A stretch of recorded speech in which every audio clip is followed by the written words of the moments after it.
Hello everybody, welcome back to Hot Take. We are driving an Acura Integra Type R Replica. Last week we drove an Acura Integra Type R, and we drove one a year ago.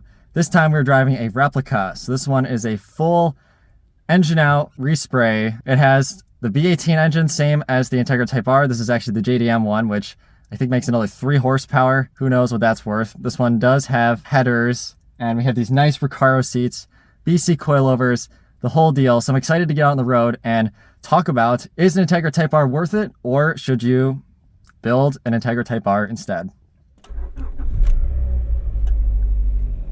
Engine start sounds very familiar. Wonder why. Of course, we do have a 5-speed manual transmission.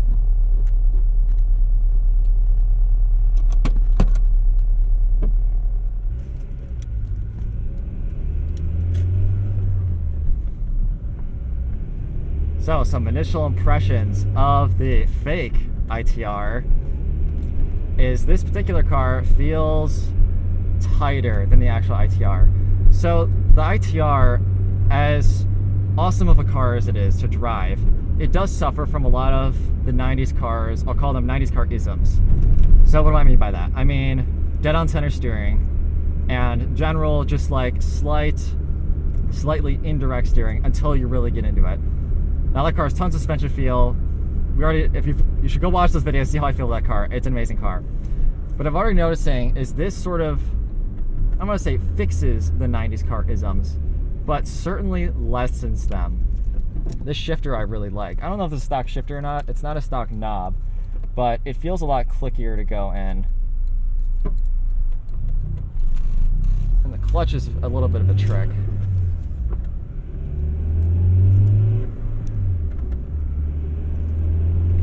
Does also have headers, so it's a bit louder than a stock one.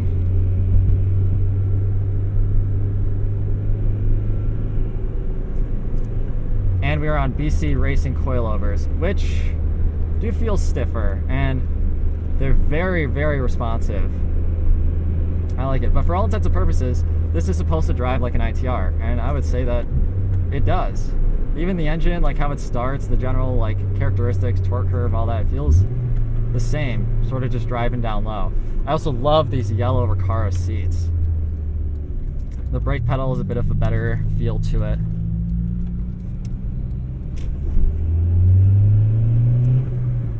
Still letting the engine, the driveline, get up to temp a little bit.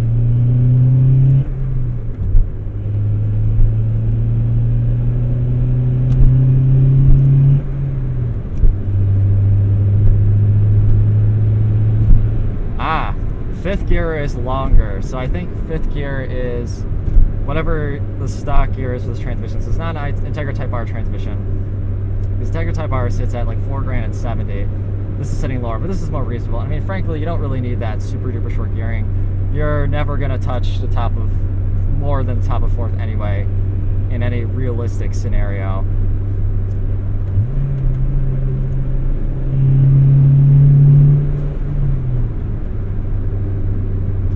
But it feels good. So far, I'm really liking this. Those BCs did wonders for this car. Those brakes are really good too.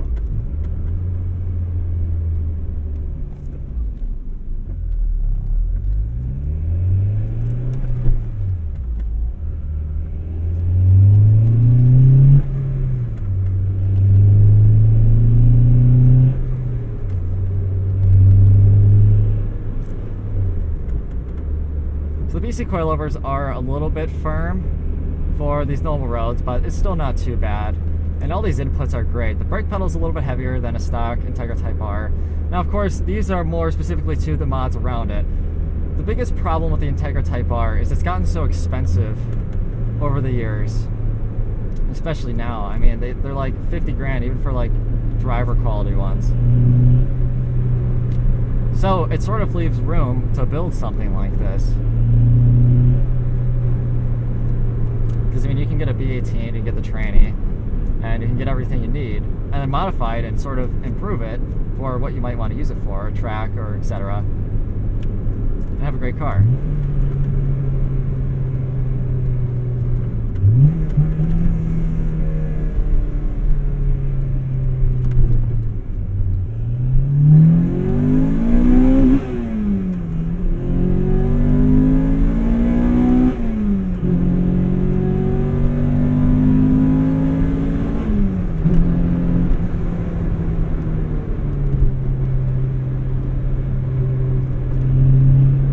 has way more brake than the Integra Type R. In a good way, though. Well, that feels good. I did tap the limiter there for a second. So the stock Integra Type R goes out to 9. This only goes out to, like, what was that? Like 8,500? Which, oh, only 8,500. Whoop-de-doo. As we were saying, the Integra Type R got too expensive, so it leaves room on the table for you to build something like this. And honestly, the Integra Type R does feel different. This doesn't feel quite as, I don't want to say sharp. This feels sharper because of the BC coilovers, but you could easily do that to a real Integra Type R. This doesn't feel quite as direct as an Integra Type R. The Integra Type R, the real one, does have that just extra little bit of directness and inspires just that extra little bit of confidence. But this is still very good. And I really would say this is 90% of the car for, I guess I can't really speak as to what it would cost to build something like this, but I would maybe even go as far as to say half the money.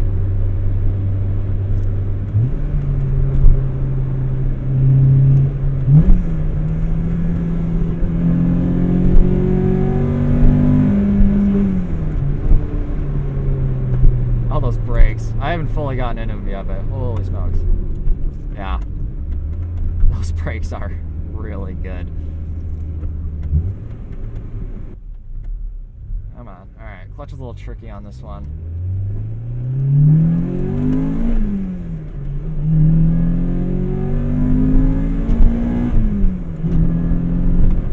VTEC kicks hard.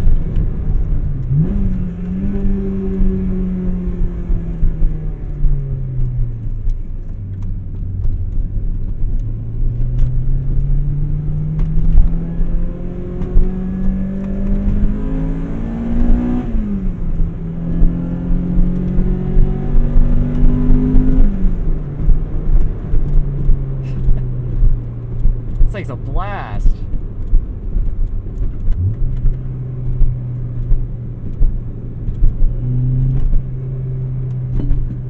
Those BC coilovers, oh, they are so responsive. This thing handles tight on a dime. And these brakes are great. This would be an awesome track car. And like the actual Integra Type R, it's still just as easy to drive.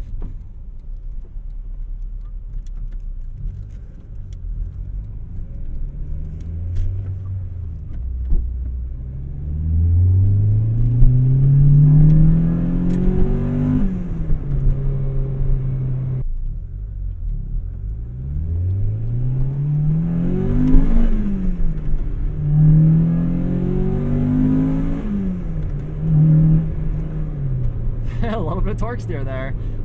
That's funny. Still can't escape that, even with the Replica. Oh, it's funny. Has a ton of character. It's just a blast to drive. These cars are truly amazing. We've concluded our test drive of the fake Integra Type R. It sort of drove how I expected it to. It doesn't communicate quite as well as the actual Integra Type R does. It does have more chassis stiffness and reinforcements that I believe are welded on there or would be harder to replicate on another shell, such as this example. But it does offer like 90% of the experience for significantly less money. And for anybody that wants an Integra Type R or maybe a track car, I would seriously consider getting a regular Integra. Put the engine in if you want the B18 experience. A lot of people do case swaps.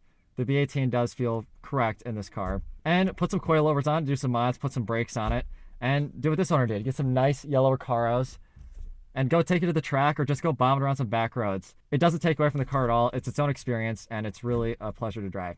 So with that, let's go ahead and give the fake Integra Type R a score. The score is as shown. It scores slightly lower than the Integra Type R. It is 90% of the driving experience, but it's not quite the same or just as cool. Should you buy it? Building a replica of any awesome car will polarize people. On the one hand, you're creating the same or maybe even an improved driving experience for way less money than the cost of the real car in mind. On the other hand, it's hard to replicate the exact same experience. This is replica dependent, but in this case, I would say both are true. The Integra Type R has so many factory modifications from a regular Integra that are expensive and time consuming to do after the fact, if even possible. The other pitfall of building a replica is value. Even if you buy an Integra shell for cheap, you're still looking at a full restoration and the inflated cost of dwindling part supplies like the B18C5 engine, which wasn't very common even 20 years ago. At least when you buy a real Integra Type R, you can resell it for what you paid, or maybe more. But who buys a car to sell? With a replica, you have something expendable.